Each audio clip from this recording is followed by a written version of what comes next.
à tous, bienvenue au 26e Meetup voitures connectées et autonomes en compagnie de nos associés, de nos partenaires France Autotech, représentés par Romain, que je vous présenterai dans quelques secondes, et Pierre Delegue de Léonard, qui nous accueille encore une fois dans cette conférence virtuelle. Donc, cette dernier meet-up de l'année sur le thème du cadre législatif et réglementaire des véhicules connectés et autonomes.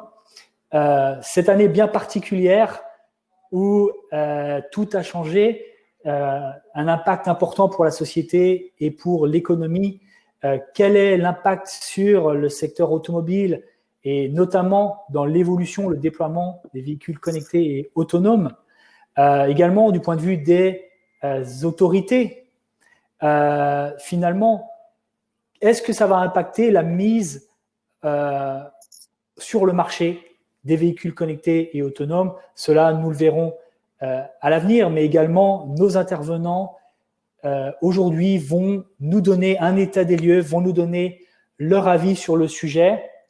Frédéric Mathis, responsable de Mila Group, qui développe des systèmes et un véhicule autonome. Également Alain Piperno, expert véhicule autonome à l'UTAC CERAM, va nous présenter la question réglementaire et certification et homologation de ces systèmes.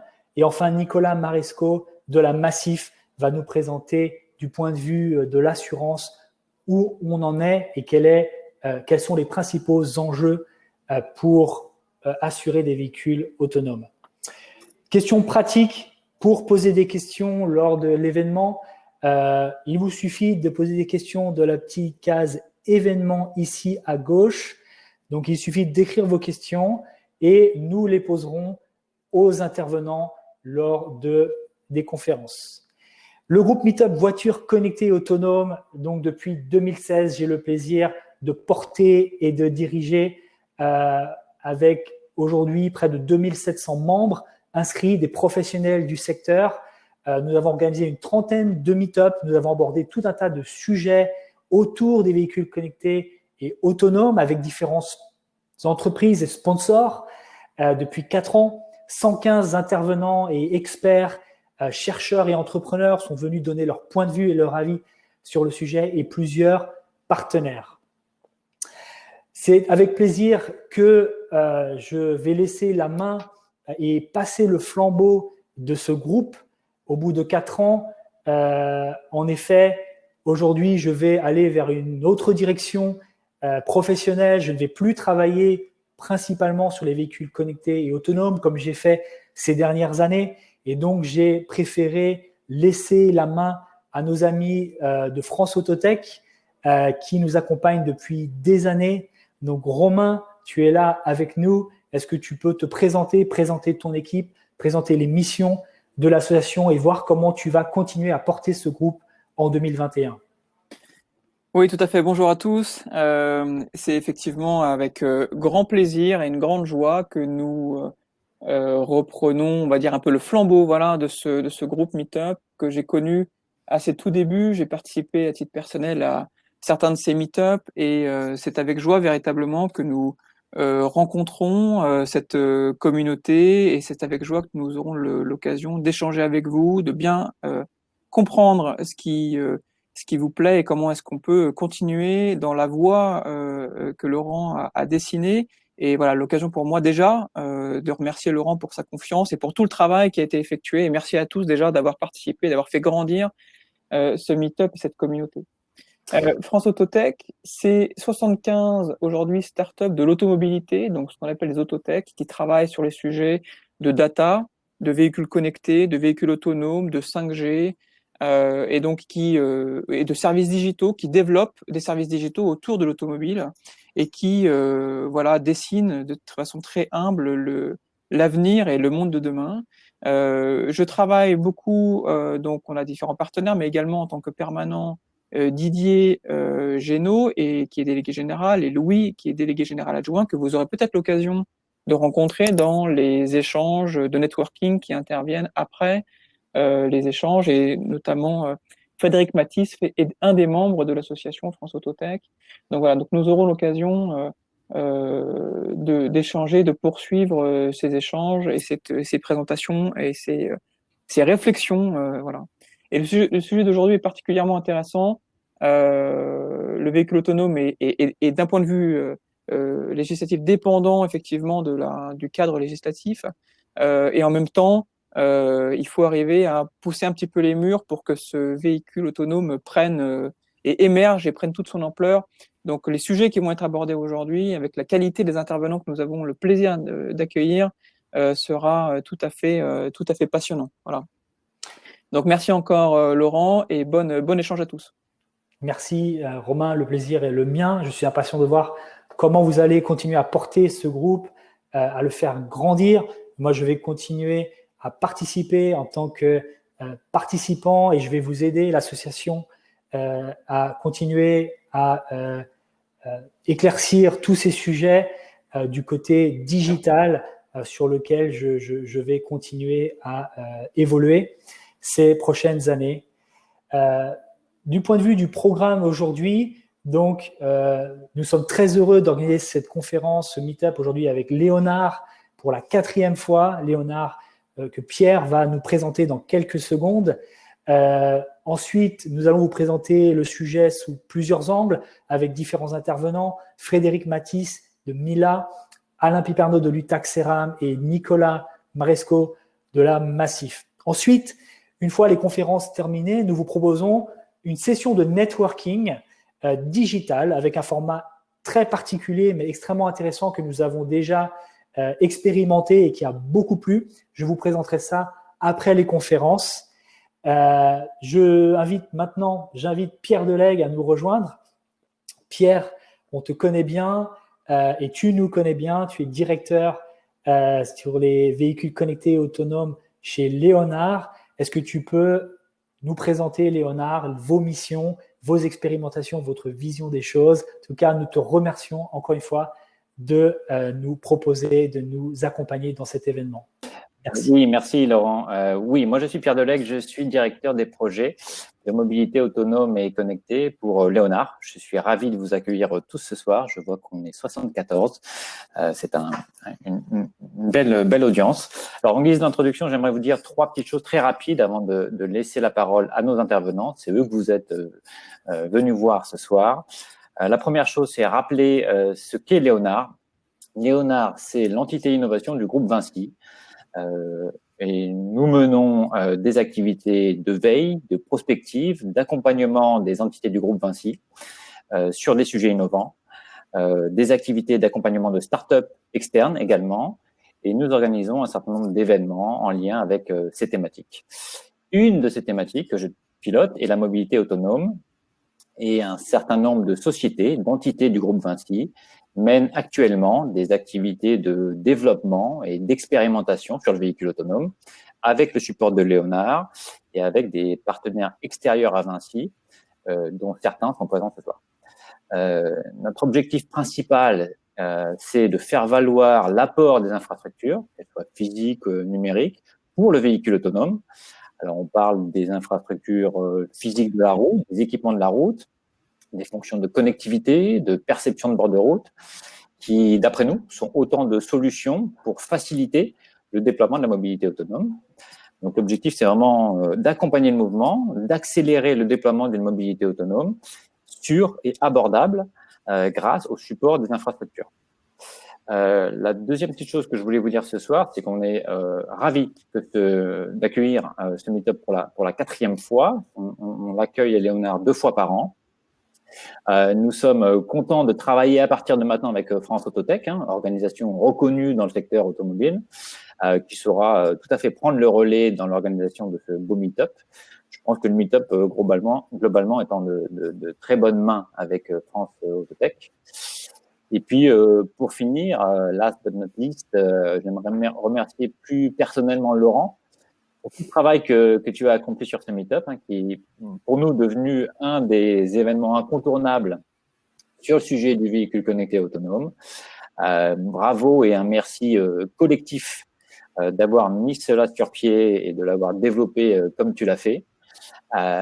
Sur une touche plus personnelle, toi et moi, on se connaît depuis longtemps, depuis les bancs de Renault, il y a une douzaine d'années, où nous nous attachions déjà ensemble à des sujets proches de ceux de ce soir, aux essais d'homologation des véhicules.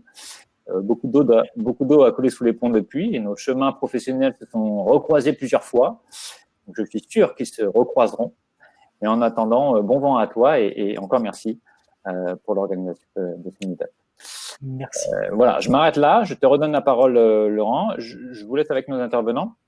Et j'espère vraiment que ce soir, vous ressortirez avec la conviction que ces sujets législatifs sont critiques et importants pour le véhicule autonome, mais que les choses progressent en ce moment et à grands pas.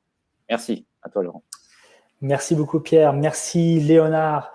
Je suis impatient de voir comment on va continuer, en tout cas avec France Autotech, à échanger sur ces sujets tous ensemble, faire grandir la communauté, évoluer tous ensemble et faire accélérer les choses. Aujourd'hui, sur les questions législatives et réglementaires, on va commencer avec Frédéric Mathis. Frédéric Mathis, qui est un acteur technologique qui apporte des solutions technologiques, mais aussi des services de mobilité autonome. Frédéric, qui nous vient de chez Renault, d'un constructeur et qui a acquis de compétences extrêmement importantes, qui maintenant a développé son entreprise, Mila Group, ISFM Technologies. Il va nous le présenter. Donc Frédéric, on est très heureux de t'avoir avec nous. Si tu peux nous rejoindre sur scène, voilà.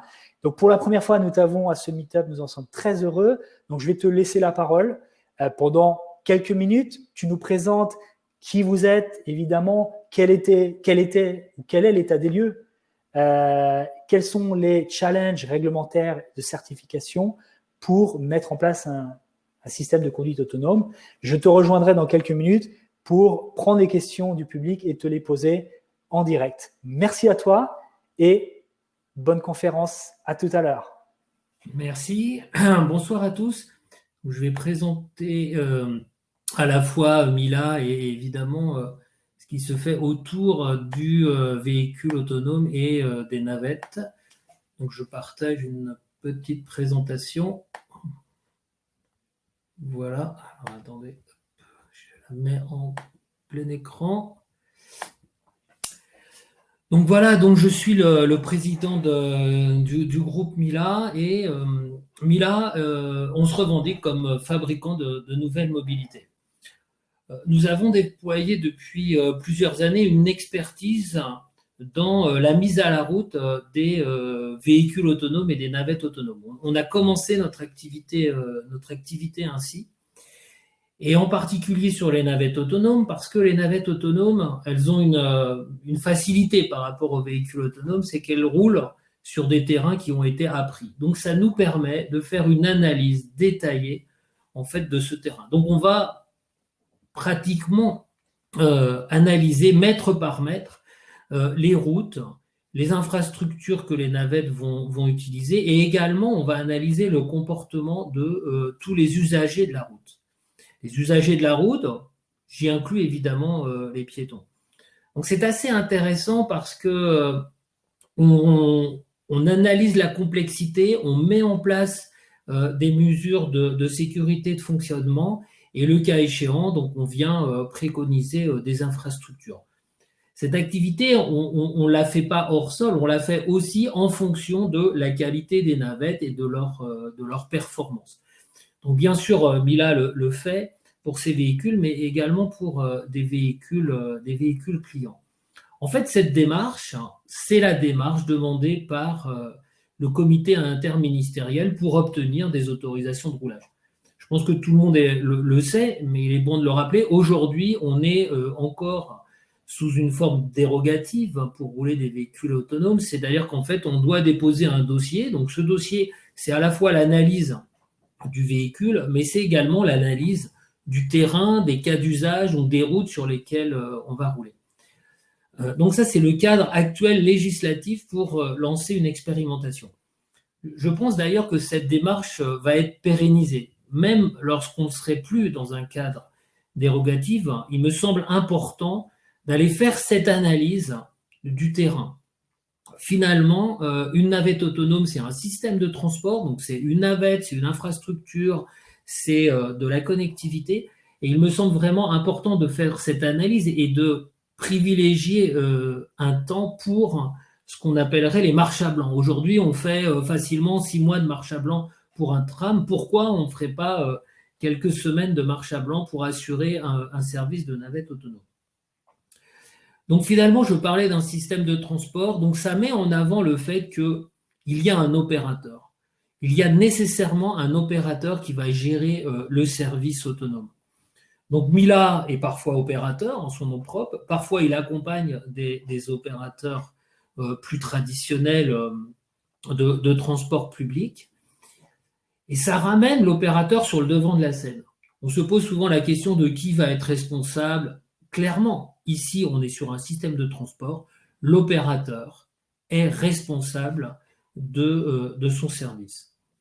Aujourd'hui, dans le cadre dérogatif, on nous demande de mettre un humain dans la navette qui peut être en mesure de reprendre le contrôle du véhicule s'il avait une difficulté. Clairement, cette personne, oui, elle porte une responsabilité, néanmoins, elle fait partie des équipes de l'opérateur. Donc, quand cette personne ne sera plus nécessaire dans les véhicules, l'opérateur reste, de mon point de vue, véritablement responsable du service global et de la bonne gestion et sécurité de ce service autonome. Donc, Mila, via ses navettes Milapod, depuis septembre 2019, nous avons mis en place un vrai service de mobilité autonome dans la ville de Vélizy. On transporte chaque jour à peu près 150 personnes. Donc, on a une expérience à la fois d'expérimentation des navettes autonomes, mais également sa partie servicielle. Et on espère qu'on sera présent sur une dizaine de territoires en 2021. Mila, c'est également un fabricant de solutions de mobilité autonome. C'est-à-dire que tout à l'heure, j'ai parlé de services, j'ai parlé d'opérations, mais il y a également des objets. Et Mila en commercialise 3, la plateforme électrique robotisée, le système d'automatisation dit autopilote, et puis bien sûr, ces navettes. Je voulais passer un peu de temps sur ce qu'on appelle la plateforme véhicule robotisée. En fait, il faut bien comprendre qu'une navette, finalement, c'est un véhicule à 4 roues, alors qu'elle soit pour du transport de personnes ou du transport de marchandises, on est bien sur un véhicule qui roule sur la route. Donc, il me semble essentiel aujourd'hui que les navettes soient homologuées comme un véhicule. Nous avons le cadre normatif pour ça. Il y a des véhicules M1, des véhicules M2. Maintenant, on a également une spécificité pour les navettes urbaines. Il y a les véhicules, des normes pour les véhicules légers, quadricycles lourds, quadricycles légers. Bref, il n'y a aucune raison que les navettes autonomes ne rentrent pas dans une de ces catégories et soient homologuées comme telles, indépendamment de leur système d'automatisation. Donc, en fait, on va ici avoir une plateforme homologuée. Ensuite, on va y ajouter des éléments de robotisation, c'est-à-dire on va y ajouter des éléments qui permettent de prendre le contrôle du freinage et de la direction. En particulier, ça tourne autour d'un calculateur qu'on appelle calculateur de robotisation.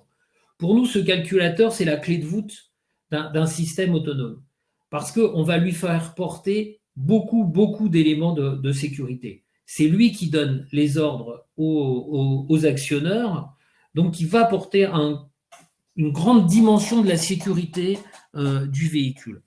Ce calculateur, il contient des softs, et ces softwares, en fait, sont des softs plutôt déterministes. On est dans un monde déterministe ici.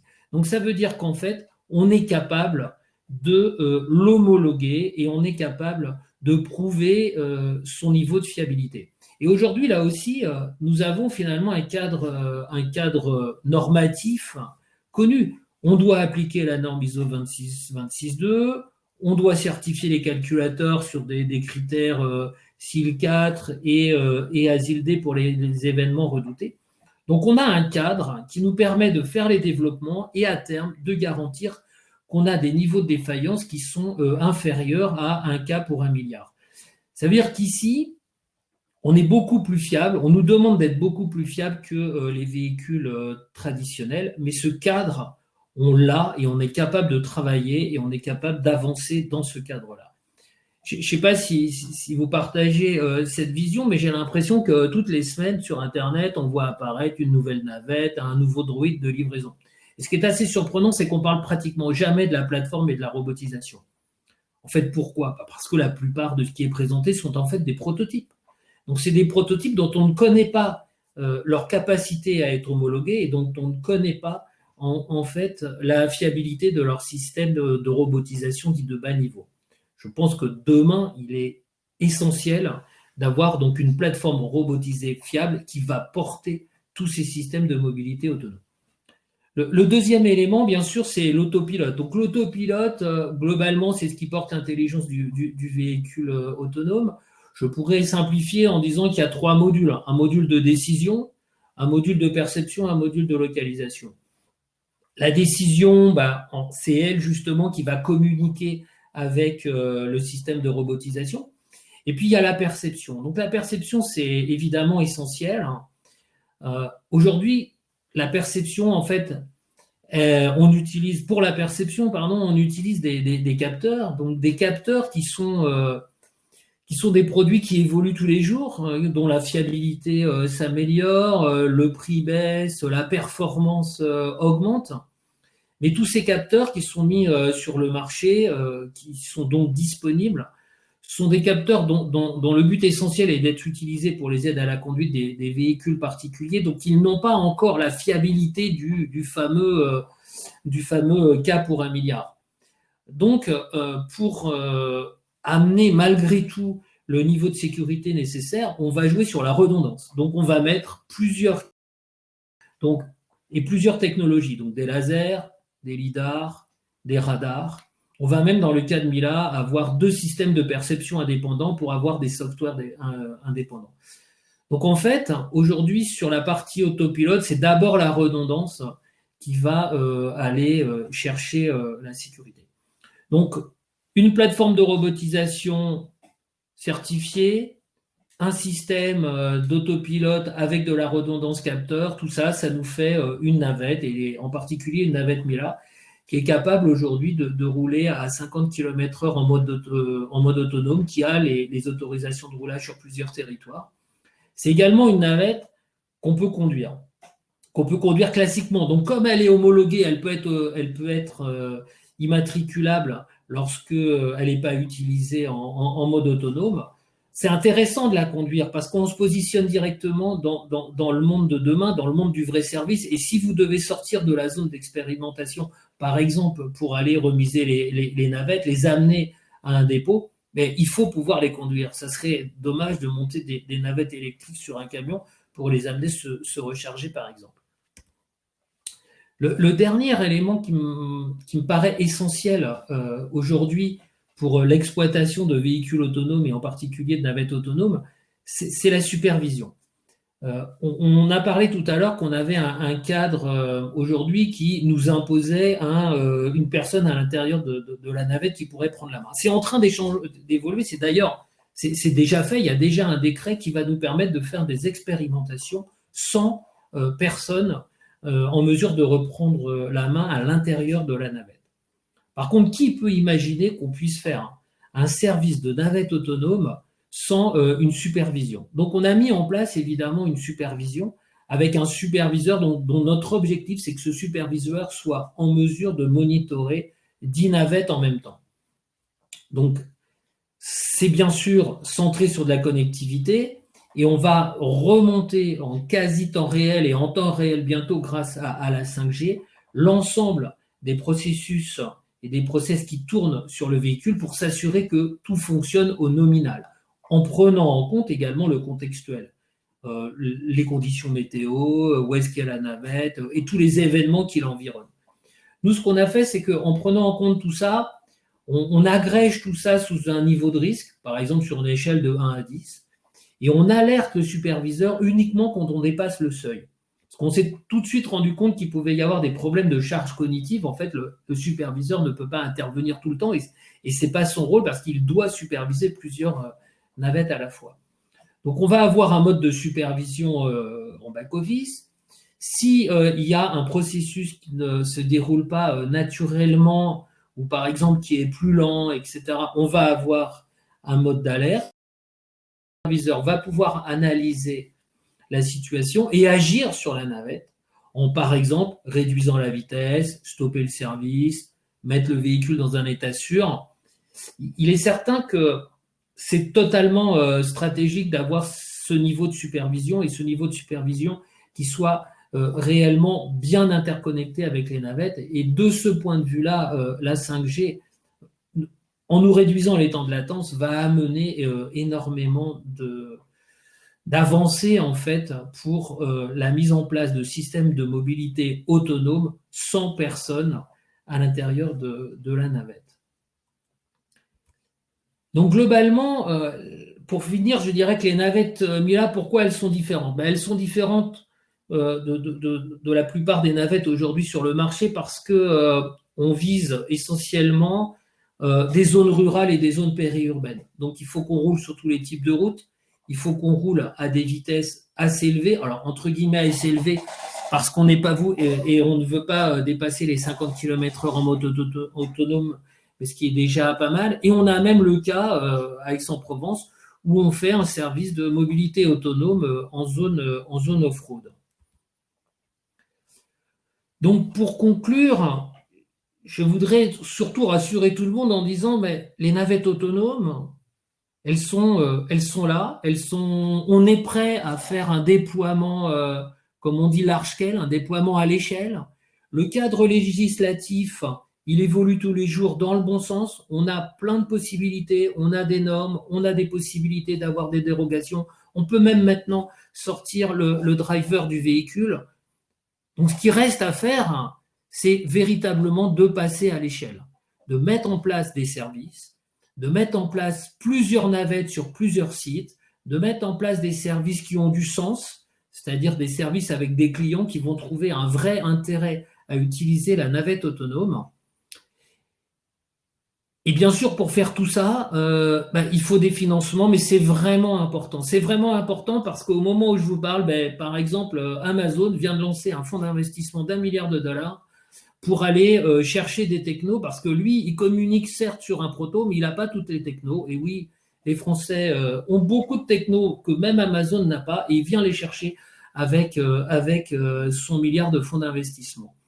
Donc aujourd'hui, c'est essentiel de passer à cette expérimentation, à ces expérimentations large scale, et je pense que techniquement et le législatif derrière nous donne tous les éléments, tous les outils pour pouvoir avancer et garder l'avance qu'a la France dans le monde des véhicules autonomes et en particulier dans les navettes autonomes.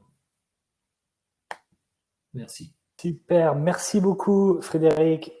Super timing et surtout vraiment une vision très complète du sujet. Donc on est très très content de t'avoir avec nous, de nous présenter du point de vue du constructeur, du navettiste, du fournisseur de services. Merci beaucoup. Pour reposer les bases du sujet, j'ai vu lors des différents meet-ups, certains n'avaient pas la même interprétation des choses quant au niveau d'automatisation. Donc, quelle est pour toi la référence et quel est le niveau d'automatisation des navettes Mila par rapport à la référence SAE des ingénieurs? Donc, en fonction des sites, on est soit de niveau 3, soit de niveau 4. Donc, sur un site comme Vélizy, maintenant, avec l'expérience qu'on a depuis donc plusieurs mois de roulage et de service, c'est le niveau 4 qui est actuellement utilisé. Donc, sur un parcours route ouverte de 2 km, donc sur une zone non pas dédiée, mais sur une zone, donc, comme j'expliquais, à prise et qui fait à peu près 2 km. On va même plus loin potentiellement à Aix-en-Provence sur la zone off-road parce que là, on est sur une zone, disons, privée, en tous les cas municipale, où il y a très peu d'usagers de la route puisque c'est une zone plutôt réservée pompiers, mais il peut quand même y avoir quelques piétons. Donc on va on va aller plus loin, on va sortir toute personne à l'intérieur du véhicule, on va laisser les véhicules monter dans la colline tout seuls et on n'aura ni opérateur de sécurité, ni même une personne en fait pour accueillir les gens. On veut tester finalement ce que ça représente une navette où les gens vont partir tranquillement tout seuls et peut-être échanger avec la supervision le cas échéant, mais véritablement tout seul. Oui, tout à fait. Donc finalement, une navette autonome, pour toi, est-ce que ça doit agir dans un contexte particulier, précis, ou est-ce que ça peut conduire des personnes dans n'importe quelle situation? Quel est le contexte idéal d'une navette? C'est pour ça que je disais, nécessairement une navette va rouler, enfin opérer dans un contexte précis. Mais il ne faut pas interpréter ce contexte précis comme une route dédiée ou des zones dédiées. Par contre, une navette autonome, elle fait des parcours qu'elle a déjà appris. Alors, ça ne veut pas dire qu'il n'y a qu'un seul parcours. Par exemple, à Vélizy, on a même 2 parcours en fonction des gens qu'on doit aller chercher, parce que c'est du transport à la demande. On ne passe pas par les mêmes rues, mais on ne passe pas par n'importe quelle rue. Donc, c'est pour ça que par rapport à ce qu'on appellerait le niveau 5, tout ça est un peu compliqué, mais globalement, oui, on ne va pas n'importe où. On n'est pas dans cette idée qu'on jette, entre guillemets, une navette à la route et elle va n'importe où. Non, elle va aller dans des zones qu'elle a déjà apprises. Mais c'est déjà beaucoup et il ne faut pas l'interpréter en disant ces zones sont des zones dédiées. Non, on est au milieu de la circulation, on croise des gens, on croise des voitures, on croise même des bus. Alors, il y a une question là de quelqu'un, d'un des participants, qui demande est-ce que vous avez des projets en environnement rural? Complètement. Alors, j'aime bien cette question parce que ça, c'est vraiment l'ADN de Mila. On a des projets. Alors, déjà, à Aix-en-Provence, ce que j'appelle, donc on est avec la métropole d'Aix-en-Provence, on est en milieu rural. C'est-à-dire qu'en fait, on fait la liaison entre la gare de TGV et une zone d'activité. Et là, on passe par des départementales totalement rurales. On passe même, comme je le disais, dans la colline en off-road. Donc là, c'est complètement un usage rural. On n'est pas au centre-ville d'Aix-en-Provence. À Vélizy, on peut dire que c'est pas du rural, mais on est vraiment sur du périurbain, parce que même dans une ville comme Vélizy, très étendue, vous avez des quartiers qui sont complètement isolés, en fait. Qui sont complètement éloignés du centre-ville et qui sont à 2 km du tram. Donc, c'est pas du rural, mais c'est ce que j'appelle le périurbain au centre de la ville. Et ça, c'est vraiment notre ADN. Donc, on travaille beaucoup avec les collectivités locales, par exemple, de la vallée de Chevreuse. On travaille actuellement, et je pense que la métropole de Nice-Côte d'Azur va communiquer dans très peu de temps, en tous les cas au début de l'année, pour la zone de Carros. Alors la zone de Carros, c'est une zone qui est, pour ceux qui ne connaissent pas, le long du Var. Donc en fait, ici, vous avez Carros, c'est un petit village de montagne. Donc en fait, c'est aider les gens qui habitent dans ces villages à venir travailler en bas, qui est le long du fleuve. Et puis, on espère aussi des zones encore plus grandes qui sont des zones, par exemple, au centre de la France, où là, il y a 10 km à faire et pour faire une liaison entre les villages. C'est vraiment notre ADN. Très bien. Donc, il y a des questions qui nous demandent quelle est notre position en France par rapport à d'autres marchés. Alors, il y a plusieurs petites questions sur cet angle. La première est finalement, en termes de technologie, par rapport aux autres marchés, comment se situent les Français, les acteurs français, par rapport aux autres développeurs de navettes autonomes?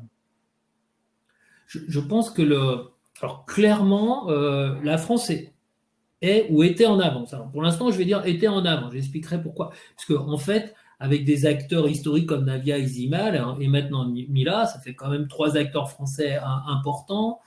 Il n'y a pas l'équivalent dans les autres pays et donc on avait cette avance, ou on a cette avance sur les navettes. Pourquoi je mets le passé? C'est ce que j'ai expliqué par rapport au large scale. Donc c'est pas spécialement un problème de technologie, parce que la technologie elle est là. Alors bien sûr à côté il y a Waymo qui met beaucoup d'argent, qui a probablement ce qu'on appelle un autopilote peut-être plus performant, enfin certainement plus performant que celui de Mila, mais lui son objectif c'est pas le même, c'est pas de faire des choses concrètes avec des navettes, c'est les taxis à la demande, c'est peut-être pour 2030 ou après. Par contre, où les États-Unis ont une avance, c'est qu'ils ont déjà déployé des expérimentations large scale. Alors pas avec des navettistes en fait pour le moment, Mais quand vous mettez 3-4 000 véhicules à la route, là, vous êtes vraiment dans le large scale. Et aujourd'hui, en France et en Europe, hein, parce que je pense que la France est plutôt le meilleur au niveau européen, mais en France et en Europe, vous n'avez pas encore ces expérimentations large scale. C'est plutôt 1 ou 2 navettes par site. Ce n'est pas des choses très étendues. Et c'est ça qui nous manque. Donc, roulons. Il faut faire des kilomètres et des kilomètres. Sinon, là, par contre, on risque de prendre du retard. Oui, tout à fait. Alors, ça me fait penser à la dernière question là, que j'aimerais te poser, qui est posée par quelqu'un du public. C'est au sujet des dernières annonces par le gouvernement en date d'hier en faveur de la conduite autonome pour 2022. Est-ce que tu as eu le temps de regarder ces annonces et quelle interprétation tu en fais pour toi et pour le marché français? Oui, alors j'ai regardé ces annonces avec intérêt et ça va complètement dans le bon sens. 2 choses. Déjà, on l'a dit un peu, le cadre législatif et dérogatif, il évolue. C'est-à-dire que maintenant, on va pouvoir assez facilement faire des expérimentations sans ce qu'on appelle l'opérateur de sécurité à l'intérieur de la navette. C'est quand même le but des navettes, c'est de faire du transport à la demande rentable et donc à un moment, c'est de la supervision et c'est pas des personnes dans les navettes. Donc ça, c'est écrit dans le document. Et la deuxième chose, la philosophie du document, et là on en est très content, c'est justement qu'il parle de l'échelle, de la mise à l'échelle. Maintenant, il faut mettre à l'échelle.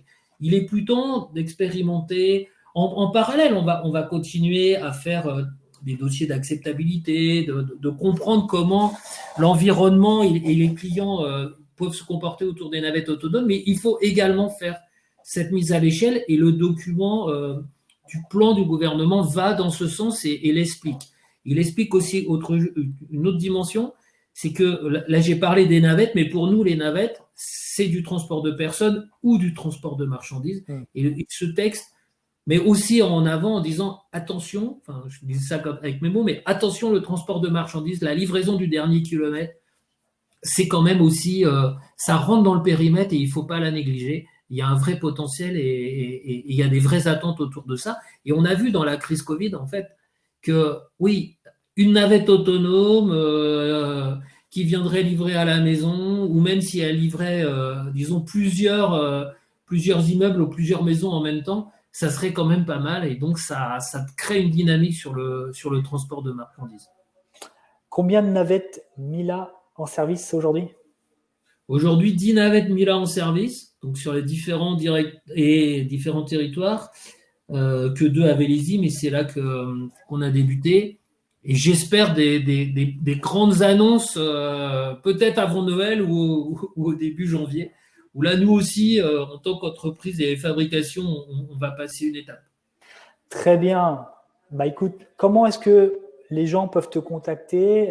Ton site web, quel est-il? Le site web, alors il y a un site web Mila en fait, Mila, le site web Mila, c'est également possible par LinkedIn ou par Twitter, mais LinkedIn c'est pas mal en fait. J'avoue qu'on regarde souvent plus LinkedIn que le site web. Très bien. Et puis dans l'avenir, évidemment, à travers le groupe Meetup Voiture Connectée Autonome. Merci beaucoup. Et on peut accueillir tout le monde aussi pour venir essayer le service de Vélizy, par exemple, ou Aix-en-Provence, dès que le soleil sera revenu et le Covid parti. Exactement. Bah, écoute, ça sera un plaisir de voir ton équipe. Merci à toi, Frédéric. Merci à vous. Merci. À très bientôt. Du reste pour le networking, bien sûr. Exactement. Merci beaucoup. Merci. Très bien. Donc ça, c'est la vision de Frédéric d'un point de vue d'un constructeur, d'un fournisseur de services et de technologies. Maintenant, on va regarder le sujet de point de vue d'un acteur de la législation et de la certification. Vous connaissez peut-être pas l'UTAC CERAM si vous n'êtes pas un professionnel du secteur. Moi, j'ai eu l'opportunité de pouvoir travailler avec l'UTAC pendant des années chez Renault et Nissan pour homologuer des véhicules, l'UTAC à Montlhéry. Et donc, Alain Piperno, expert véhicule autonome, va nous présenter maintenant du point de vue de la législation de manière transversale quels sont les enjeux, quelles sont les opportunités, quelle est sa vision pour certifier et homologuer des véhicules autonomes. Donc Alain, merci à toi d'être là au nom de l'UTAC. Je te donne la parole, tu peux présenter tes slides et je te rejoindrai dans quelques minutes pour te poser des questions. Merci et à tout à l'heure. Oui, bonjour à tous, Alain Piperno. Voilà, donc bonsoir à tous. Donc je représente l'UTAC CERAM, qui est le service technique français en charge de tous les essais et toutes les homologations, de tout ce qui roule, hein, véhicules routiers, militaires, agricoles, etc. Voilà, si on peut revenir sur la première slide. Donc environ plus de 500 personnes à l'UTAC CERAM qui se trouve à Montlhéry, juste à côté du Centre national de réception véhicules. Je rappelle que la réglementation technique véhicule concerne tout ce qui est sécuritaire. Voilà, les règlements techniques véhicules ont pour but de vérifier que le véhicule est sécuritaire. Le slide que vous voyez là le montre bien. Voilà, dès qu'il y a un enjeu sécuritaire, choc, émissions, pollution, bruit, pneus, freinage, vitesse, compatibilité électromagnétique, il y a des règlements qui sont là pour protéger l'ordre public et la sécurité, et donc il faut homologuer le véhicule. Comme le rappelait très bien Frédéric Matisse, tous ces règlements-là sont déjà beaucoup de travail, beaucoup de validation pour un constructeur. Donc oui, si on a déjà un véhicule qui a une base roulante déjà qui est compatible avec ces règlements, on a fait un grand pas. Voilà, donc je vais vous parler maintenant de la couche supplémentaire qui va être un règlement supplémentaire concernant la fonction de conduite autonome. Voilà, merci. Donc effectivement, hein, aujourd'hui, comme l'a très bien expliqué Frédéric Matisse, on expérimente des navettes, de temps en temps des taxis robots, enfin surtout aux États-Unis, en Asie. La réglementation veut aller plus loin. Voilà, quand on expérimente sur voie publique ou sur voie privée, on va pas jusqu'à jouer un accident. On va pas jusqu'à demander à un piéton ou un vélo ou une voiture de débouler et de risquer l'accident. C'est exactement ce qu'on fait dans la réglementation. On définit les pires cas et donc on vérifie par des essais ou par des audits que le véhicule est capable de gérer le pire cas, que le véhicule est capable de freiner fort, de s'arrêter devant un piéton, de s'arrêter devant un vélo ou devant une voiture. Voilà, donc c'est exactement le but de la réglementation. Alors, est-ce que je parle un peu des niveaux de conduite? Ça a été quand même largement expliqué. Je peux peut-être montrer un slide rapide qui doit être le suivant ou celui qui est après le suivant. Les niveaux de conduite, voilà, si Laurent, tu peux passer. Encore le suivant. Voilà, donc c'est une norme américaine, les niveaux de conduite, les niveaux d'automatisation. Le niveau 0, c'est vous n'avez pas d'assistance à la conduite, mais vous avez des fonctions automatiques comme l'ABS, comme l'ESC, correction automatique de trajectoire, qui sauve beaucoup de vies. Le niveau 1, c'est vraiment une assistance à la conduite qui vous permet d'avoir moins de tâches de conduite. C'est le régulateur de vitesse, c'est l'ACC, le cruise control, c'est l'AEB, freinage automatique d'urgence. Voilà, là vous avez obligé d'avoir les mains sur le volant, hands-on, mais ces aides à la conduite rendent déjà beaucoup de services et évitent déjà pas mal d'accidents. Le niveau 2, c'est effectivement combiner le longitudinal et le latéral et donc faire que la voiture est capable de garder sa voie, de garder sa distance par rapport au véhicule précédent. C'est le niveau 2. Vous pouvez lâcher les mains et les pieds, en tout cas quelques secondes ou quelques dizaines de secondes. Tous les constructeurs sortent maintenant du niveau 2. Hein, la nouvelle Clio a le ProPilot. Voilà, tous les véhicules, qu'ils soient haut de gamme ou bas de gamme, sortent ce niveau 2. Le niveau 3, c'est vraiment le premier niveau de conduite autonome. Si vous mettez le niveau 3, là, le constructeur devient responsable. Ce n'est plus le conducteur, c'est le constructeur. Voilà. Donc le niveau 4, le niveau 3, en fait, c'est une automatisation conditionnelle. La voiture peut avoir besoin de rappeler le conducteur à la conduite en lui laissant une dizaine de secondes. Voilà, le niveau 4 et 5, c'est les navettes et les taxis robots. Plus besoin de rappeler le conducteur, c'est vraiment l'autonomie complète.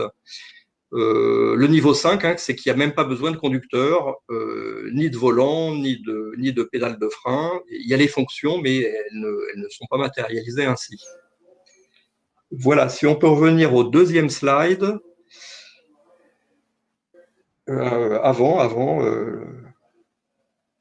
Donc voilà, alors ce qu'il faut dire, hein, c'est que les règlements, c'est technique, ça concerne les véhicules. Voilà, pour valider la sécurité, les performances du véhicule.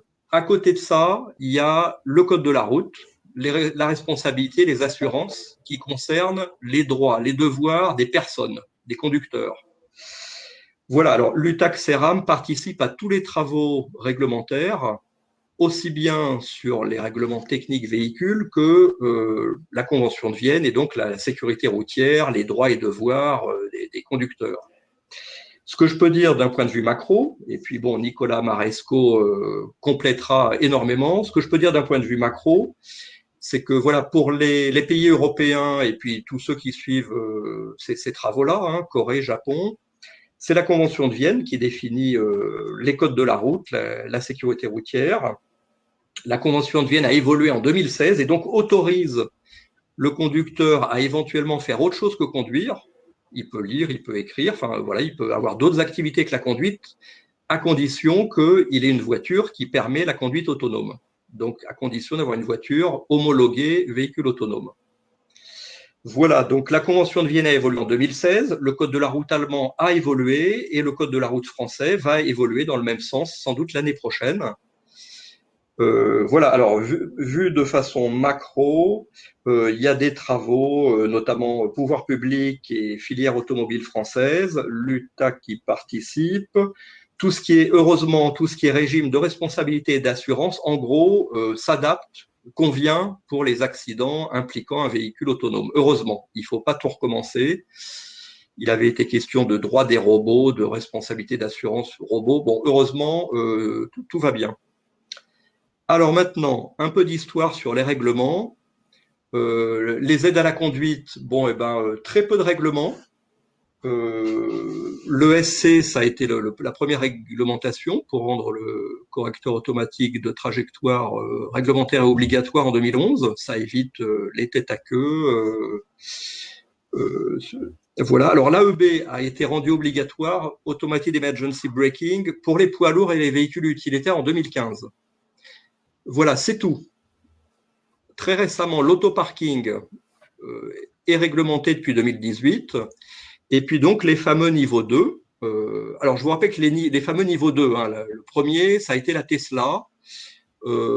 Tesla a abusivement appelé ça l'autopilot, mais le niveau 2, c'est qu'une assistance. Vous avez intérêt à être proche du volant, des pédales, parce qu'à tout moment, la voiture peut quitter sa trajectoire. Donc le niveau 2 a été réglementé en 2018. Pourquoi? Parce que, notamment la Tesla, en 2018, on pouvait mettre une canette sur le volant et on pouvait aller se reposer sur la banquette arrière. Donc les niveaux 2, aujourd'hui, il y a un règlement qui impose qu'on vérifie qu'il y a des mains sur le volant et des cuisses sur le siège. Et puis si ça ne va pas, au bout de 15 secondes, ça commence à sonner, à clignoter. Voilà. Donc ça, c'est le niveau 2, un règlement assez léger. Et puis donc, grande nouveauté au mois de juillet, le niveau 3, donc la vraie conduite autonome, a été donc réglementé, ça s'appelle ALKS. Donc, vous en parliez en introduction, le règlement, il est prêt, le niveau 3, il est réglementé. Alors, le règlement, il limite la conduite autonome pour le moment à la conduite sur autoroute, ou alors 2 voies à chaussée séparée, une nationale, et jusqu'à 60 à l'heure, pas plus. Parce qu'aujourd'hui, les capteurs, ils voient en gros à 300 mètres, donc 130 à l'heure, c'est pas raisonnable. Bon, ça correspond à ce qu'on attend hein, de la conduite autonome, c'est que quand vous êtes planté dans les bouchons à perdre une demi-heure, 3/4 d'heure, 1 heure, vous pouvez mettre pilote autonome et avoir le droit de faire autre chose. C'est bien ça qu'on attend de la conduite autonome. Voilà, alors l'AEB, c'est donc un ADAS, hein, freinage d'urgence. évite tellement d'accidents qu'il va être obligatoire et réglementaire l'année prochaine. Voilà. Au passage, vous avez eu en 2020 deux réglementations importantes qui concernent tout type de véhicule, qu'ils soient autonomes ou pas. Hein. C'est la cybersécurité et la gestion des modifications software et over the air. L'UTAC CERAM a testé ça cette année avec différents constructeurs. Voilà, donc là, je viens de parler des travaux réglementaires qui ont monopolisé les groupes de travail réglementaires. Ce qui fait qu'honnêtement, sur les navettes et les taxis robots, il n'y a pas eu grand-chose de fait, en tout cas au niveau européen. Il faut dire qu'il y a tellement d'usages, de cas de figure possibles, que l'Europe a dit aux pays, commencez par faire des règlements nationaux, et puis l'Europe ensuite éventuellement les étendra. Voilà, en France, on a de nombreux constructeurs de navettes. Yamila, historiquement, je pense que les premiers, c'était EasyMile, Navia, Transdevlor. Bon, voilà, donc beaucoup de constructeurs de navettes en France, ce qui fait que les pouvoirs publics et l'UTAC CERAM, depuis 3 ans, en fait, on fait des tests. On pousse les navettes, comme je le disais, au presque accident. On les pousse à leur limite. Un piéton qui surgit, un vélo qui s'arrête, une voiture qui freine brutalement. Et on est en train de construire une réglementation navette qui sera quasiment utilisable pour les robots taxis. Et effectivement, la stratégie nationale, là, dévoilée hier, a bien annoncé que début 2022, on aurait une réglementation navette autonome France. Donc ça, c'est vraiment une très bonne nouvelle.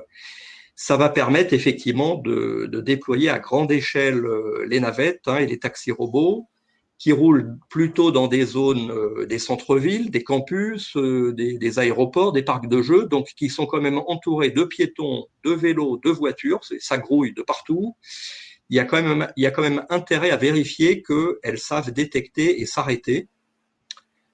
Le challenge est difficile parce que voilà, les voitures de Monsieur Tout-le-Monde, ça fait presque 10 ans qu'elles ont de l'AEB et qu'elles savent bien détecter et freiner devant un piéton ou un vélo ou une voiture. J'en parlerai peut-être tout à l'heure. Pour le reste, les autres nouvelles techno, honnêtement, elles ne sont pas fiables, elles ne sont pas mûres, elles sont tout à fait cyberattaquables. Leur temps de latence n'est pas prouvé. Donc, en fait, la réglementation n'a pas vraiment commencé. Voilà, je parle de réglementer la connectivité, V2X, réglementer l'IA qui envahit les véhicules, réglementer le platooning, les voitures en convoi, réglementer les voitures autonomes en ville, c'est beaucoup plus dur que sur autoroute. Donc, on va déjà voir sur autoroute ce que ça donne. Et sur route, pareil, pas avant 2028. Voilà, donc pour résumer, une réglementation véhicule autonome niveau 3 sur autoroute qui existe depuis juillet. On attend maintenant les constructeurs qui vont avoir le courage de dire « moi je suis prêt, je me fais homologuer et je vends ma voiture avec le niveau 3 ». On espère que Tesla, la classe S, la Honda Legend qui affirment qu'ils sont prêts, on les attend. Voilà, donc en attendant, je vais vous présenter maintenant ce qui est dans la rue, donc les voitures de niveau 2 qui sont homologuées, et puis les défis et les projets de l'UTAC CERAM. Voilà, donc en fait, le niveau 2, c'est déjà dans la rue, y compris sur une Clio ou une 208. Tous les constructeurs sortent maintenant le niveau 2, qui n'est qu'une assistance. Voilà, depuis 10 ans, en fait, c'est c'est l'Euro NCAP qui teste depuis 10 ans les ADAS, l'AEB, le lane keeping, et puis donc le niveau 2. Donc, si on peut passer au slide un peu plus loin sur l'Euro NCAP. L'Euro NCAP a donc travaillé depuis 2 ans, a testé à peu près toutes les voitures de niveau 2, et je vous invite à lire les communications de l'Euro NCAP du 1er octobre. Les plus et les moins de toutes les voitures là en niveau 2. Je rappelle qu'entre niveau 2 et 3, c'est à peu près la même chose, c'est juste la responsabilité et le rappel du conducteur qui change. Donc le niveau 2 donne une bonne idée du niveau 3. L'Euro NCAP a noté une dizaine de voitures, donc allemandes, suédoises, américaines, françaises. Donc, pour résumer, hein, vous lirez ça, c'est très intéressant. Pour résumer, le niveau 2 fait beaucoup de choses. Hein. Les voitures gardent leur voie, les voitures freinent automatiquement, les voitures lisent les limitations de vitesse. Tesla est d'ailleurs donné la meilleure, en tout cas sur les performances, freinage, etc. Par contre, Tesla est très mal notée puisque elle n'interagit pas avec le conducteur. Le conducteur ne comprend pas en fait si la Tesla maîtrise toujours la conduite niveau 2 ou pas, ou si la Tesla a perdu la ligne, etc. En plus, Tesla a également une publicité limite mensongère hein, en appelant son système autopilot. L'autopilot, c'est le niveau 3 qui n'existe pas. Voilà, donc en fait, Tesla est dans la moyenne. Certaines allemandes sont beaucoup mieux notées. Les voitures françaises, bon, bah, c'est évidemment, les voitures françaises ne mettent pas 10 000 ou 15 000 euros de capteurs, hein, comme les allemandes ou les suédoises. Et puis voilà, ce qui est vraiment une des conclusions de l'Euro NCAP, c'est attention, le niveau 2, c'est d'ailleurs écrit par le constructeur dans la notice véhicule. Ça peut marcher pendant plusieurs minutes et puis tout d'un coup, la voiture va sortir de la route ou ne pas voir un obstacle, être éblouie par un rayon de soleil. Donc, si vous n'êtes pas très vigilant, si vous faites trop confiance au niveau 2, vous risquez clairement plusieurs accidents à chaque heure. Voilà, donc sont bien notées les voitures qui vraiment gardent le conducteur dans la boucle, qui vérifient que le conducteur, ben, il n'est pas confiant en train de se reposer ou de faire des textos. Voilà un peu les conclusions de l'Euro NCAP. Moi, je te propose, Alain, c'est qu'on conclue. Il y a pas mal de questions. Donc, est-ce que tu as un mot de conclusion avant de passer aux questions? Alors, ce que je voulais dire, c'est que dans la réglementation qui va sortir en France sur les navettes autonomes et les taxis robots, il y aura une double homologation. D'une part, le véhicule, est-ce qu'il est capable de freiner, de détecter, etc. Mais d'autre part, le parcours et l'infrastructure. Donc, on validera que le parcours est sécurisé, etc. Donc, les infrastructures auront leur rôle. Ce qu'on peut attendre aussi pour tous ces véhicules autonomes, c'est qu'il y ait de nouvelles réglementations. Donc, les trottinettes, les motos, qui sont un peu les grands oubliés et qui sont les pires victimes. Alors souvent, on voit que tous ces véhicules autonomes, hein, ils font des belles démonstrations, mais alors quid sous la pluie, dans l'obscurité, sous la neige, avec des objets sur la voie. Donc tout ça, ça risque d'arriver en réglementation. Bon, voilà, donc voilà, alors moi je suis comme Frédéric Matisse, je crois beaucoup aux navettes et aux taxis robots parce que à 30 à l'heure, c'est beaucoup plus facile de garantir la sécurité qu'à 60 ou qu'à 130 à l'heure pour les voitures. Donc voilà, 2021 pourrait être une année passionnante ou 2022, pourquoi pas des navettes autonomes, des taxis robots et des voitures autonomes en 2022. Très bien, merci beaucoup Alain. Alors, tu avais déjà répondu à beaucoup de questions dans le chat, c'est super. Oui. Ça nous prend de l'avance. On a des questions sur la Convention de Vienne, notamment. Alors, une question de Bertrand Duflo. Sur la Convention de Vienne, donc Bertrand avait cru comprendre que le contrôle à tout moment du conducteur restait obligatoire, mais qu'il pouvait être exercé par un opérateur à distance. Est-ce que c'est exact ? Alors oui, c'est normal. Hein, le conducteur doit pouvoir à tout moment être prioritaire. S'il veut donner un coup de volant à droite, il aura priorité sur l'éventuel coup de volant à gauche que donnerait le véhicule automatisé. Ensuite, et ça sera clairement écrit dans la réglementation française navette autonome, la supervision, c'est un plus. Si la navette est bloquée derrière un véhicule livreur et que c'est compliqué de doubler, il y a intérêt à avoir un superviseur qui va aider, déjà qui va identifier le problème et puis qui va soit envoyer quelqu'un, soit aider la navette. Mais on va dire, on se heurte, enfin la supervision, c'est comme la connectivité. Rien ne garantit que le signal sera transmis, que le signal ne sera pas attaqué. Donc, c'est plus, on va dire, du confort que de la sécurité.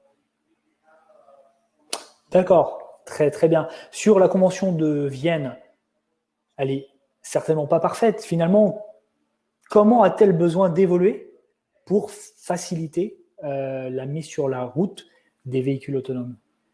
Non, je pense qu'elle est prête, hein. Elle a évolué en 2016. Donc ensuite, les États doivent l'appliquer dans leur code de la route. La France doit modifier son code de la route pour autoriser les conducteurs à faire autre chose que de conduire si leur voiture est autonome.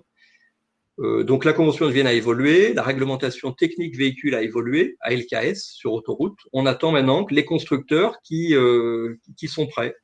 D'accord, très bien. Bah, écoute, il y a d'autres questions pour toi dans le chat. Je t'invite à retourner dans le chat et à répondre à ces questions, notre monde, comme Ok. ça nous sera utile à tous. Et je te remercie pour ta présentation du point de vue de l'UTAC. Merci à toi. Comment est-ce qu'on peut te contacter? J'ai laissé mon mail dans les slides. Je peux parler juste une minute des infrastructures? Avec grand plaisir. Voilà, je sais que ça vous intéresse. Donc en fait, hein, depuis quelques années, il y a un bras de fer terrible entre les constructeurs de ce qui roule, hein, et les infrastructures. Personne ne sait dire aujourd'hui. Alors vous savez qu'une route, une autoroute, quand elle est neuve, le bitume est noir, les lignes blanches. Donc ça, c'est parfait pour les capteurs. Quelques années après, le bitume s'éclaircit, les lignes se foncent, et donc c'est beaucoup plus compliqué pour les capteurs. Personne ne sait dire aujourd'hui les meilleurs capteurs, Mobileye, Valeo, etc. Personne ne sait dire quelles sont les nuances de gris, si je peux me permettre, hein, 50 nuances de gris. Quelles sont les nuances de gris qui sont bien vues par les capteurs. Donc les constructeurs, les équipementiers aimeraient qu'on fasse un peu une norme pour dire, ben voilà, il faudrait au moins que les infrastructures aient tel niveau de gris, de blanc.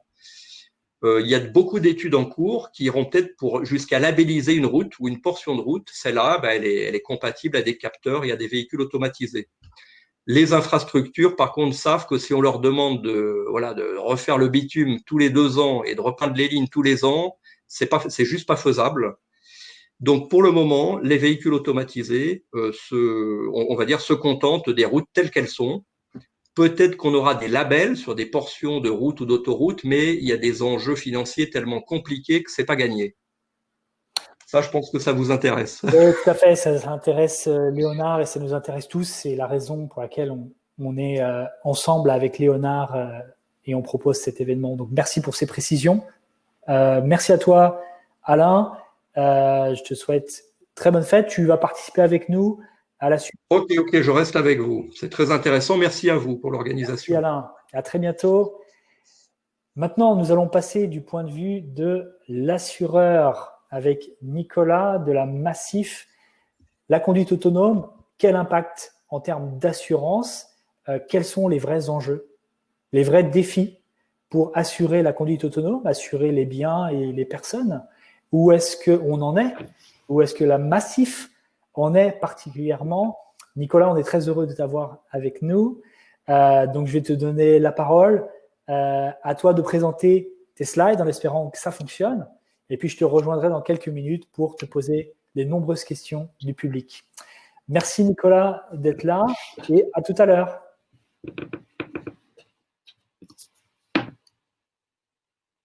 Selon vous, quelle est la différence entre une navette autonome et un troupeau de moutons? Eh bien, selon la Convention de Vienne, l'article 8, il n'y a pas de différence. Tous les deux doivent avoir un conducteur et tout conducteur doit constamment avoir le contrôle de son véhicule pour pouvoir guider des animaux. Alors, ces jours-ci, vous avez une flopée d'événements. Alors, comme c'était cité dans le chat, Uber a vendu sa start-up, sa division autonome à la start-up Aurora. Il y a une semaine, la Commission européenne a lancé son plan, sa stratégie de transport durable et intelligent. Et pour elle, d'ici 2030, la mobilité automatisée sera déployée à grande échelle.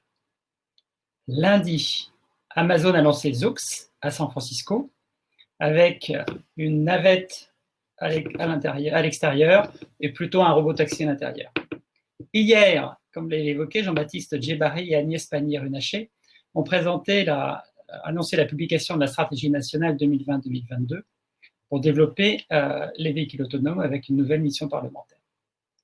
Alors, en France, on n'a pas de pétrole, mais on a aussi des navettes. Comme par exemple, on est chez Vinci, donc celle de Vinci Eurovia avec Navia et Betty dans la Drôme. Aujourd'hui, on est vraiment dans une période charnière où le sujet n'est pas uniquement technologique, mais ça touche aussi bien à l'économique, au social, au juridique, et ça touche tout l'écosystème.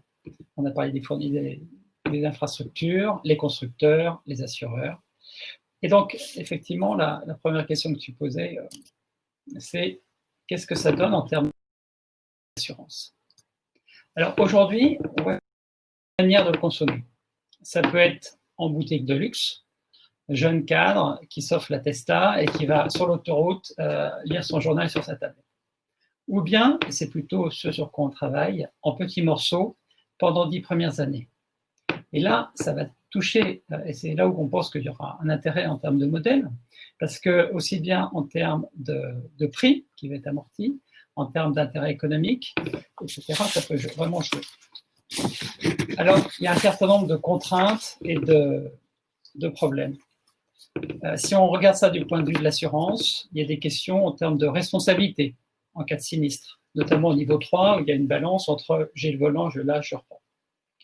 La réparabilité des véhicules, on a bien vu avec ce que nous a présenté Alain, toute la technologie embarquée. Et aussi, qu'est-ce que ça veut dire en termes de maîtrise de charges sinistres. Il y a également en France une exception, c'est la gestion des conventions entre assureurs, qui fluidifie le système, mais qui pourrait être remise en cause. Il y a un effet ciseau. On va parler du parc ancien vers le parc nouveau, ça ne va pas se faire d'un seul coup. Et qu'est-ce qui va se passer? Il y a aussi les hommes. Qu'est-ce que ça veut dire en termes de formation des collaborateurs, des nouveaux métiers, et aussi un passage d'une assurance B2C à du B2B2C. Donc, quelque part, il y a beaucoup de craintes, certaines qui sont infondées, qui sont liées au manque de transparence et de communication d'un certain nombre d'acteurs. Alors, en termes d'assurance, on l'a vu récemment d'ailleurs ces jours-ci, où on va passer d'un système individuel à un risque sériel, avec des pannes, des bugs. Et au lieu de toucher une voiture, une personne, ça va toucher un certain nombre de bagnoles. Typiquement, quand Gmail tombe, vous avez 1,5 milliard de personnes dans le monde qui sont concernées. Alors, qu'est-ce que ça veut dire progressivement? Ça veut dire qu'aujourd'hui, par exemple, vous avez le coût moyen d'un sinistre qui augmente pour plusieurs raisons. La multiplication des équipements embarqués, le coût des pièces, qui aujourd'hui est maîtrisé par les constructeurs, c'est une autre forme de guerre, le manque de maîtrise des experts et des réparateurs agréés, indépendants notamment, et puis il n'y a pas de marché de pièces des remplants, même si on peut saluer l'initiative de Renault avec son économie régénérative à flanc. Et progressivement, vous allez avoir la fréquence des sinistres qui va baisser, et le coût, notamment des accidents exceptionnels, qui va augmenter. Ça va plus se rapprocher d'un régime de catastrophe naturelle. Et à la fin, une fois qu'on aura passé du côté autonome, eh ben, quelque part, la gestion des accidents, ça se rapprochera plus du bureau enquête accident en aviation.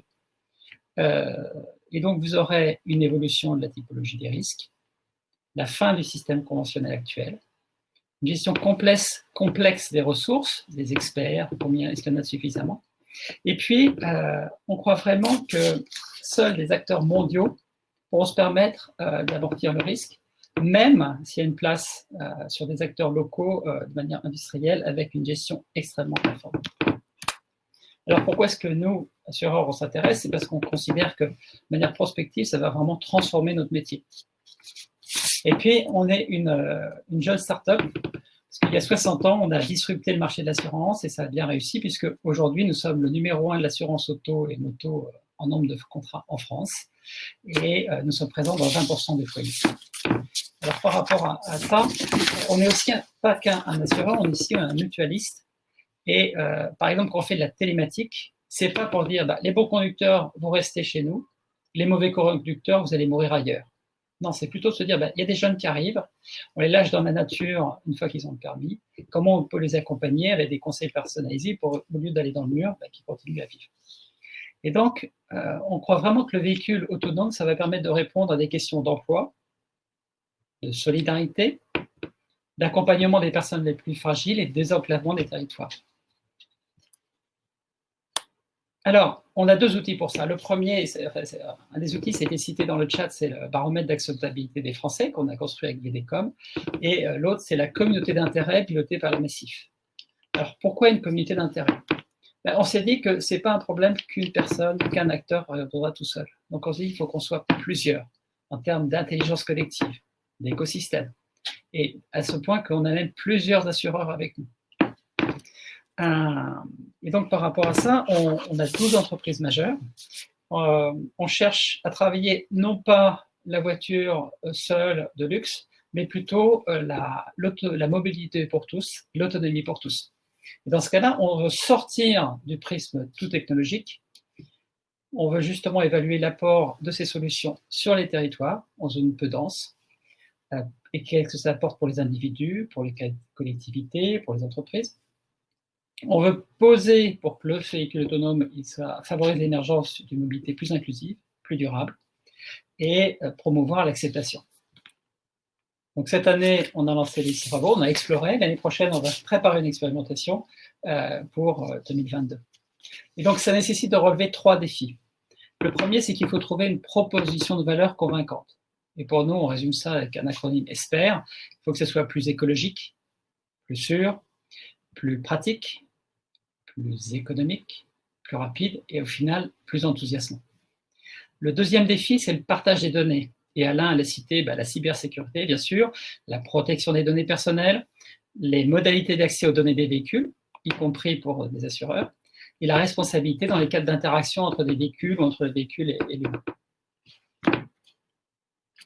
Par rapport au premier baromètre sur l'acceptabilité du véhicule autonome, donc vous avez le lien dans le chat, donc on a effectivement interrogé 4000 personnes, 4000 Français sur le sujet, et qu'est-ce qu'il en ressort?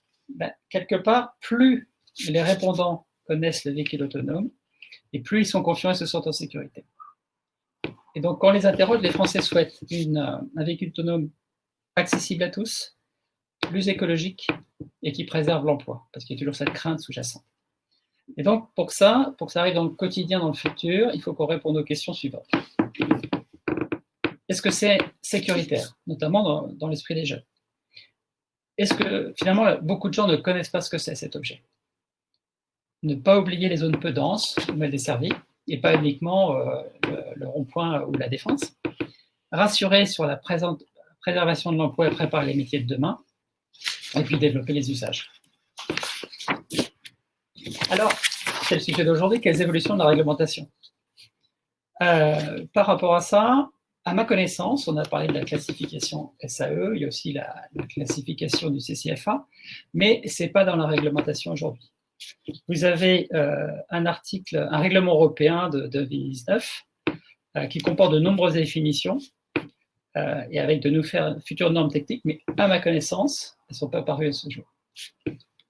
Si on revient à la Convention de Vienne, par rapport à ça, effectivement, ça a été modifié en 2016. Et je crois, par rapport à une question du chat, pour certains auteurs, je ne suis pas un spécialiste, cet amendement est une première étape pour le véhicule à délégation de conduite 1 à 3, mais ne permet pas qu'il n'y ait pas de conducteur dans le véhicule. Donc, idéalement, il faudrait une reformulation. Et si j'ai bien compris, cette convention pourrait être renouvelée après celle de 49 et 68. En France, en termes d'expérimentation, vous avez une ordonnance de 2016 qui a été modifiée en 2019 par la loi Pacte et une autre de 2018 qui a été tout récemment encore modifiée, notamment sur plusieurs aspects. En synthèse, aujourd'hui, effectivement, le conducteur peut être à l'extérieur du véhicule autonome, ce qui ne veut pas dire qu'il n'a pas de responsabilité. Il peut pas faire n'importe quoi et ça pose des questions justement, comme le disait Alain, de connectivité. Ensuite, il y a des questions d'enregistrement, d'effacement des données. Aujourd'hui, automatiquement, au bout de 4 mois, ça serait effacé, alors qu'à l'origine, c'était peu plus évident. On garde les 5 minutes au moment de l'accident, et on conserve les données pendant 1 an, ce qui permettait de mieux répondre à des questions sur les sinistres. Les mineurs à bord sont autorisés en cas de transport de personnes. Par rapport à des questions sur le code de la route, il y a des réglementations sur les limites, les distances de sécurité. Si vous avez des véhicules qui circulent en peloton, et si vous avez des livraisons sur des trottoirs également. En revanche, si vous sortez du cadre de l'expérimentation, vous perdez des points. Il y a enfin des règles de responsabilité pénale qui peuvent être transférées du conducteur vers le titulaire de l'autorisation d'expérimentation. Et là encore, on ne fait pas n'importe quoi. Et par rapport à ça, il y a des logiques de reprise. Sur cette responsabilité pénale, ça peut jouer. Et en termes de responsabilité civile, en revanche, il n'y a pas eu d'évolution. C'est-à-dire qu'aujourd'hui, vous avez toujours la loi Banninter qui s'applique et qui est facile, entre guillemets, quand vous avez un accident entre une voiture et une personne. En revanche, quand vous avez plusieurs auteurs, ça va devenir plus compliqué. Et dans ce cas-là, au niveau de l'appréciation de la faute, vous allez regarder ce qui se passe dans le code de la route, mais aussi qu'est-ce qu'il y avait autour en termes de qui c'est qui avait la main sur le volant ou pas. Est-ce que c'était le conducteur? Est-ce que c'était la voiture? Le système? Et donc, vous aurez plus de discussions pour déterminer les responsabilités. Est-ce que c'est le constructeur? Est-ce que c'est le concepteur du logiciel, etc. Et donc, aujourd'hui, quand vous regardez la stratégie de développement, donc ça c'est le rapport paru hier, vous avez des travaux, notamment une question dans le chat par rapport à des articles de la LOM qui vont être approfondis et remonter aussi à un niveau européen. Au niveau de la stratégie européenne, comme on le disait, l'objectif c'est de déployer à grande échelle d'ici 2030, avec un enjeu qui nous semble fondamental en tant que mutualiste, c'est de laisser personne au bord de la route. Et aujourd'hui, on l'avait en 2018 sur le rapport français, sur la stratégie. Dans le rapport d'hier, quelque part, je le trouve un peu techniciste et que ce volet pourrait être davantage valorisé. En revanche, ce qui est important, c'est ce que vous mentionnez, c'est qu'on va travailler, il y a un enjeu de mise en service, de passage à l'échelle, pour continuer les expérimentations, mais vraiment qu'elles deviennent utiles dans la vraie vie. Et donc, la prochaine fois que vous verrez un troupeau de moutons, pensez mobilité pour tous, autonomie pour tous. Super, merci beaucoup Nicolas. Très belle présentation et on a beaucoup de questions pour toi. Alors, une question de Yves Guita, ici, qui demande, dans certains États américains, tout véhicule autonome peut circuler à l'unique condition qu'il soit assuré. Où en est-on sur le sujet en Europe? Alors, ça pose d'excellentes questions parce que, effectivement, à ma connaissance, aux États-Unis, je ne suis pas un spécialiste, ça dépend d'un État à l'autre. En France, effectivement, sur la Convention de Vienne européenne, aujourd'hui, on voit que l'application commence d'abord sur le terrain d'un pays par rapport à l'autre. Et on voit que typiquement, sur la question qui arrive du conducteur qui n'est plus dans la voiture, ça va être très compliqué à assurer pour trouver un assureur. Donc, je n'ai pas la réponse et ça, aujourd'hui, on va être du sur-mesure, du cas par cas. C'est un peu comme le spatial quelque part. Vous sortez et c'est un peu. Enfin, aujourd'hui, ça se stade quand vous avez quelques navettes, vous n'avez pas suffisamment de recul. Bien sûr, on peut faire des statistiques, bien sûr, on peut faire des estimations. Mais vous savez, un actuaire, c'est quoi? C'est quelqu'un qui va faire un tarif juste à la 6e décimale. Et puis après, il va vous prendre une marge de manœuvre de 50%. Très bien. Maintenant, on a une question cybersécurité, cyberpirate des véhicules. Est-ce que c'est une grande préoccupation pour les assureurs maintenant ou à court, moyen terme? Et en quoi? Alors, quand vous regardez tous les baromètres sur les risques, ça fait quelques années que la cyber est présente. Il y avait la pandémie, mais là, il est remonté devant. Vous avez FireEye qui vient de se faire hacker, alors qu'eux-mêmes sont censés protéger, sans même attendre la voiture autonome. Aujourd'hui, la Massif vient d'adhérer au dispositif cybermalveillance du gouvernement, parce qu'il y a vraiment un enjeu aussi d'éducation. Et je crois, alors j'ai plus en tête le chiffre exact, mais je crois que les 30 à 40% des gens qui sont en télétravail ne respectaient pas les règles de sécurité de leur boîte. Et donc, je crois qu'au-delà du cas, entre guillemets, de l'épiphénomène, ce qui est un sujet de fond, bien sûr, mais de la voiture, je pense qu'on est vraiment tous concernant la vie quotidienne. Il y a une question d'éducation globale et de réponse derrière. OK, maintenant ça m'est arrivé, qu'est-ce que je fais? Très bien. Y a-t-il des nouveaux acteurs qui viendraient un petit peu disrupter ou transformer la manière dont on fait de l'assurance, justement avec cette opportunité là de la conduite autonome? Quels sont-ils? Est-ce qu'il y a différents modèles qui émergent? Tesla peut-être, d'autres acteurs. Qu'est-ce que tu vois avec ton rôle de responsable d'innovation? Tu dois avoir une vision très globale là-dessus. Est-ce que tu peux nous présenter un petit peu ce qui se passe? Alors, ça pourrait faire l'objet d'une conférence à part. Effectivement, d'un côté, et c'est un peu ce que je vous évoquais dans le panorama des tendances sur l'assurance, c'est qu'on va passer d'un B2C où un assureur va vendre un contrat à un conducteur à je suis Tesla et je dis je vais vous faire bénéficier. Donc, c'est moi qui vais faire un pool et qui vais dealer directement avec les assureurs. C'est très bien. On peut dire si ça fait partie des bonnes bières. Vous avez ensuite d'autres acteurs, typiquement les monnaies qui arrivent sur le marché, qui sont plutôt eux à dire je vais révolutionner le secteur, je vais donner tous mes bénéfices pour la bonne cause, sauf qu'aujourd'hui ils n'en ont pas, donc c'est facile. Mais c'est très bien parce que ça permet de challenger, de reposer des questions, de s'adapter en tant qu'acteur et de rester en éveil, de proposer de meilleurs services, sachant que là encore, je pense qu'on voit bien sur le marché, il y a les nouveaux entrants qui disent « je vais être le maître du monde, je vais tuer tout le monde ». Et c'est plutôt la tendance avec laquelle on travaille, comme Moby Riders, sur les voitures, sur les motos. On se dit c'est ensemble qu'on peut construire des solutions nouvelles.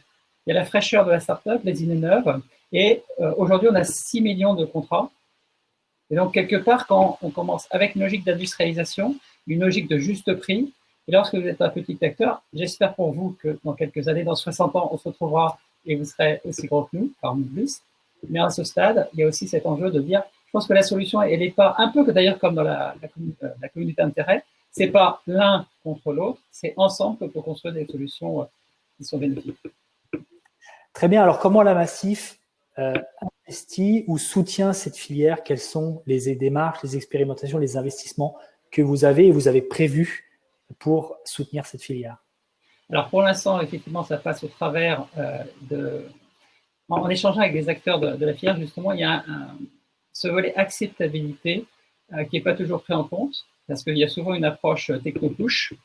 Donc, l'idée, c'est de le compléter. C'est pour ça qu'on a travaillé avec VDCom sur cette logique d'acceptabilité par les usagers du sujet. Le deuxième, c'est qu'au sein de la communauté d'intérêt, après avoir travaillé cette année à déconstruire l'objet véhicule autonome, sur les différents aspects, le juridique, le modèle économique, etc., on va travailler l'année prochaine pour identifier les territoires et avec une logique de passage à l'échelle. Mais là encore, l'idée, c'était pas d'avoir une seule solution que je vais répliquer, parce qu'on pense que c'est pas ça, mais c'est dire comment est-ce qu'on peut pas avoir une logique de kit pour ensuite, avec ça, arriver sur des régions et proposer des solutions qui s'adaptent pour trouver un modèle économique et du sens à l'échelle. Très bien. Alors, une dernière question avant de conclure cette présentation. Qui nous pose la question il y a quelques minutes. Quand est-ce que toi, tu vois des véhicules totalement autonomes du type Waymo arriver sur nos routes en ville en France? À quelle échelle? Alors, c'est intéressant parce que quand vous regardez la démo, enfin, il y a des utilisateurs qui ont fait des vidéos de Waymo à Phoenix. La voiture, elle arrive vers la personne, sauf qu'elle n'arrive pas vers la personne. Elle arrive à un endroit qui a été prédéterminé. Et c'est à la personne d'y aller. J'ai rien contre Waymo et c'est déjà super. Mais le côté, ça vient me chercher en bas de chez moi. Et alors, pour la petite histoire, j'habite au 3 bis. Sauf que mon adresse, pour des questions historiques, n'est pas référencée dans les bases. Et donc, si vous tapez 3 bis sur un navigateur, vous ne trouverez pas l'adresse. Vous arriverez au 3. Donc, ça touche aussi tout l'enjeu de la question des données. Donc, je pense que ce n'est pas pour demain, mais on croit vraiment à la Massif, et c'est pour ça qu'on est dans une perspective, qu'au-delà de ce qu'on peut faire sur les véhicules individuels, c'est aussi sur des territoires, dans des zones peu denses, pour des personnes âgées, pour des jeunes qui ont plus de mal, et pour aussi les alimenter vers une gare, vers un centre-ville, que la solution se trouvera. Très bien. Merci beaucoup, Nicolas. Merci à vous d'avoir participé, et à très bientôt. Bonne fête et à très bientôt. Au revoir. Voilà, nous sommes arrivés à la fin des présentations. Donc, on a abordé le sujet de divers aspects, sous divers angles, avec Frédéric sur les questions du conducteur, du point de vue du constructeur, du fournisseur de services, et Alain Piperno de l'UTAC sur la partie réglementation, validation, certification, Euro NCAP, et Nicolas du point de vue de l'assureur. Merci à tous d'avoir participé aussi activement au chat, d'avoir posé des questions, mais répondu, partagé des informations. Donc, merci beaucoup encore une fois à Pierre Delègue de nous faire confiance et de nous permettre de proposer cet événement. Donc, voilà, on va arriver à la conclusion. Donc, je vais partager le dernier slide. Donc, vous pouvez nous contacter à ces adresses, Pierre Delègue à vinci.com pour Léonard, Romain de France Autotech à contact@franceautotech.org et moi-même à hello@eventia.com. Donc, je serai heureux de continuer à participer à ce groupe, mais je vais passer le flambeau à Romain et à son équipe, à Didier, à Louis, pour diriger et pour organiser les prochains meet-up en 2021. Donc, très bientôt, vous recevrez des communications de la part de l'équipe de Romain pour l'organisation de meet-up. Et je suis sûr que le groupe va fleurir, va grandir. J'étais très heureux de diriger avec vous ce groupe ces quelques années. Je serai très heureux de continuer à y participer. Donc, je vous remercie infiniment. Je vous propose de passer à la partie networking. Dans un meet-up, on aime bien rencontrer des gens et agrandir et consolider son réseau. Mais comment on fait un networking en ligne? Donc, on a testé plusieurs formats et on en a testé un qui nous a beaucoup plu la dernière fois. Donc, c'est un format du type chat roulette où c'est le logiciel qui va vous mettre en relation avec quelqu'un d'autre et pendant 6 minutes. Donc, nous avons limité le temps à 6 minutes. Donc, 6 minutes pour rencontrer la personne par hasard et de vous présenter évidemment, de parler du sujet du jour, la réglementation, la législation, en quoi ça vous intéresse, en quoi ça vous concerne, quelles sont les questions que vous vous posez encore. Donc, 6 minutes, à la suite de quoi le logiciel va vous prévenir qu'il va se couper et il va vous mettre en relation avec quelqu'un d'autre. Donc, on va laisser ce format de networking pendant environ 45 minutes, l'occasion pour vous de rencontrer 6 ou 7 personnes d'affilée jusqu'à 19h15. À 19h15, l'équipe Léonard va nous prévenir qu'ils vont couper l'événement. Donc, comme à une conférence, comme à un meet-up, vous rencontrez des gens par hasard. Et c'est ça l'idée, c'est ça le but, consolider son réseau. Donc, je vous propose pour ça d'aller dans l'espace réseautage qui est à gauche de l'écran. Vous cliquez sur Ready ou sur Lancer. Pour ça, il vous faudra un casque. Il va allumer la webcam, d'accord, pour que vous puissiez voir la personne. Et vous aurez donc 6 minutes pour pouvoir parler avec un participant. Donc, je vous remercie infiniment d'avoir participé à cet événement. Merci Romain. Romain, la balle est dans ton camp. Et donc, je vous dis à très vite. Bonne fête de fin d'année à tous et à très bientôt. Merci à tous. Au revoir.